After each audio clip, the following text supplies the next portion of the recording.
Welcome to solverfy. 7.15. So we have a grocery cart, which in this case looks suspiciously like a featureless block, is being pushed up a ramp by a force that's acting at some angle, 17 degrees here, below the horizontal. And so we want to find the work that the weight, the normal force, and this pushing force do if we move 15 meters up the ramp or along the ramp.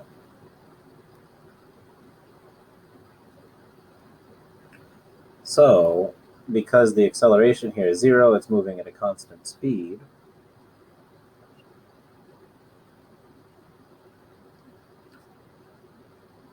The first thing we can do is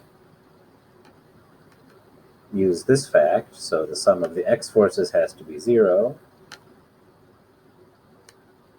And so this is going to be the pushing force times the cosine of phi here plus theta, because that's the angle between the displacement and the pushing. So cosine theta plus phi minus, and then the only other force that has an x component here is the weight. It's mg sine theta. So now we can find the magnitude of the pushing force, which is good because we're given numbers for everything else, so we assume that it wants a numerical answer. So this is mg sine theta divided by the cosine of theta plus phi.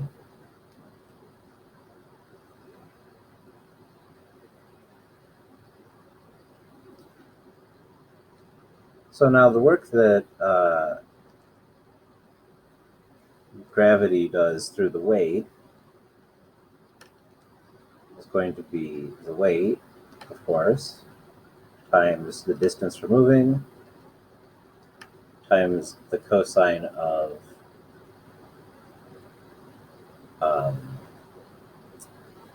102 degrees, because we need 90 plus theta is the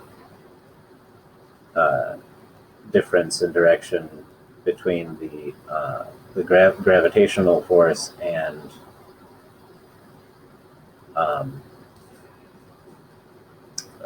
the displacement.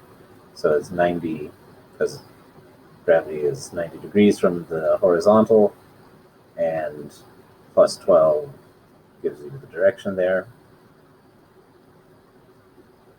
So 102 degrees.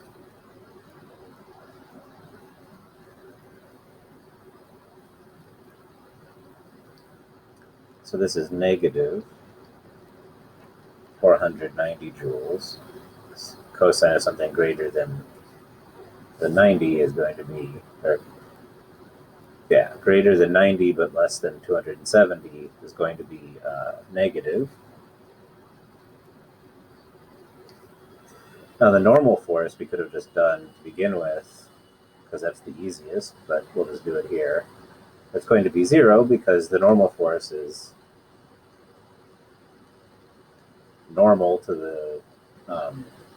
the ramp, and since the direction of motion is entirely along the ramp, then the dot product there is 0, and the normal force does no work.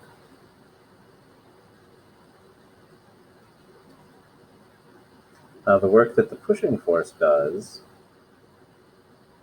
is of course going to be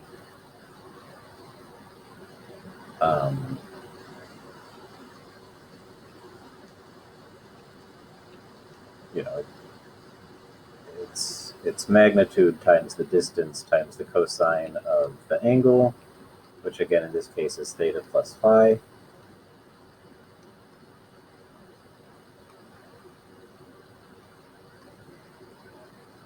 And so we can work out that way that it's positive 490 degrees joules.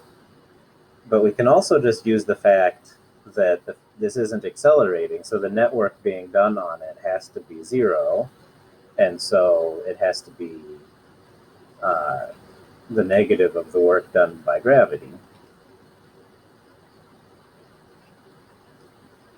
Fortunately, in this case, we only have two forces that are actually doing any work. If the normal force was somehow doing work, then we'd be in trouble because we wouldn't know exactly necessarily how those would be distributed, but in this case it can't do work because it's always normal to the direction of motion. So in this case we could have just used this.